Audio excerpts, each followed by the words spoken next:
বানাবো নিরামিষ চাল পটল। এখানে আমি পটল আলু ভালোভাবে কেটে ধুয়ে নিয়েছি। এখানে গোবিন্দভোগ চালটা আমি ধুয়ে জল ঝরিয়ে রেখেছি। সামান্য ঘি দিয়ে আমি গোবিন্দভোগ চালটা ভালোভাবে ভেজে নিলাম।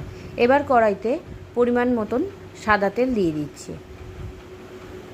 তেলটা গরম হয়ে গেলে পটলগুলো আমি ভালোভাবে ভেজে নেব। সামান্য লবণ দিয়ে দিলাম। এখানে আমি হলুদ ইউজ করব না, কারণ হলুদ দিলে তেলটা কালো হয়ে যায়, তার ফলে তরকারিটা দেখতে কালো লাগে। পটলগুলো ভাজা হয়ে গেছে। এবার ওই ভাজা তেলের মধ্যে আমি আলুগুলো ভেজে নিচ্ছি। আলু ভেজে তুলে নিয়েছি। এবার ওই ভাজা তেলের মধ্যে গোটা শুকনো লঙ্কা, আস্ত জিরে আর গোটা গরম মশলা দিয়ে ভালোভাবে ভেজে নিচ্ছি। এবার আমি এর মধ্যে দিয়ে দেব টমেটো কুচি আর কাঁচা লঙ্কা। ভালোভাবে ভেজে নিয়ে এখানে আমি একটা পেস্ট রেডি করেছি। হলুদ, জিরে আর শুকনো লঙ্কা ভালোভাবে মশলাটা কষিয়ে নিয়ে আমি এর মধ্যে ভেজে রাখা পটল আলুগুলো দিয়ে দেবো। দিয়ে দিচ্ছি সামান্য চিনি। যেহেতু এটা নিরামিষ তরকারি, একটু চিনির পরিমাণটা বেশিই দিলাম।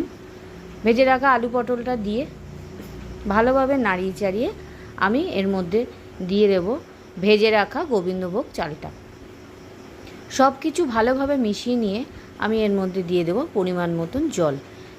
চালটা সিদ্ধ হবে সেই আন্দাজ মতন আমি এর মধ্যে জল অ্যাড করব। এখানে আপনারা গরম জলও ইউজ করতে পারেন, আমি এখানে নর্মাল জলই দিচ্ছি।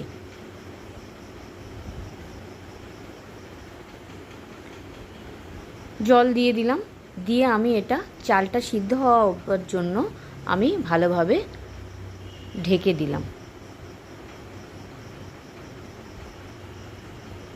আমার রেসিপিটা পুরোপুরি রেডি হয়ে গেছে। ওপর থেকে সামান্য ঘি দিয়ে আমি এবার এটা পরিবেশন করব। রেসিপিটা আপনাদের কেমন লাগলো অবশ্যই জানাবেন। ভালো লাগলে আমার চ্যানেলটা সাবস্ক্রাইব করবেন।